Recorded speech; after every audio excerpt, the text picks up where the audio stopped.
usa ka dako nga milagro sa ako ang kinabuhi is gimilagruhan ko sa amuang Santo Niño diya sa amuang chapelya. Namatay nako before, nakurintihan ko. Nakakita ko sa akong lawas nga itabang gidala og jeep. So akong spirit ni gawas na gyud. Mura bitaw ko gadamgo or na-shock nga nganong nakakita ko sa akong lawas nga giyayungan. Then panganod, naglako-laka ko panganod. Kato nga time, ihangyo ko sa akong papa nga mangayo ko pasalamat sa Santo Niño. Nagatubang ko sa iyang altar, nilihok yun siya. Tambok nga bata, putiun nga kulot ang buhok. Kato nga time, dako na nun ako kanang pasalamat kay second life na ninako. Makahila kong gamay, bagay lahi manggod ang bata. Di ka ka-experience o di ka ka-feel, lahi imong ma-feel, di ka ka-express kung unsa siya. Nganong naingana, nganong ako, nakakita ko niya, ana ba?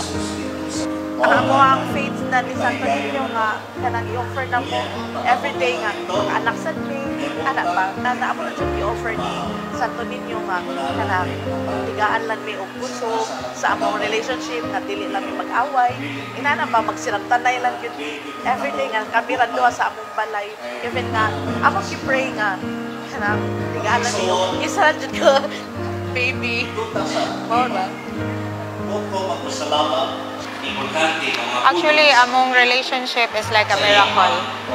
Kay short ra ang amo ang panaguyab, pero 8 years mi nga friends. I remembered nga the very first time nga gi-complete na ko ang novena. Nagka-uyab mi January 31 after I complete the akahan. Siguro ang biggest challenge na mo is when I had my miscarriage. I think it happened because dili siya parang intended siya para kuyog ni Santo Niño as you said. So enjoy siya dito kay naman. He's with Niño. So nara siya kaduwa. Una gid kayo na ko ipakuha niya ay ayo sa ninyo sa iya is kanang iyang good health. Kay labi na karon taas kay sugar. Oo, tapos og sa among mga pamilya, sige pamilya namo. Oh, kada mga tao, wala ko ipahay sa Santo Niño. Safety and good health. Kay kuan man gud iyang trabaho is field. So madlo ko sa imo na kong fear kay prone to accidents and pero of course kay ba ko nga protected siya ni apong ninyo. Mo na akong concern for him nga safety lang gid siya always. Good health. Okay, sa among Paris, dool po bisa sa Santo Niño Paris sa Pomon. Gilid jud mi niya dito padung sa iya jud honest.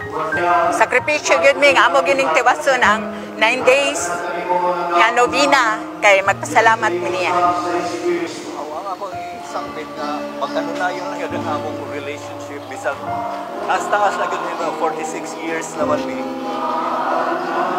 Sa wala, pag-anunayon ang among pagpuyo sa among pamilya nabilagin sa among mga health. Wala yung pagkain ni Santo Niño. Apong ninyo, nabami sa sakto nga daan, if wala man gani, bring us closer again.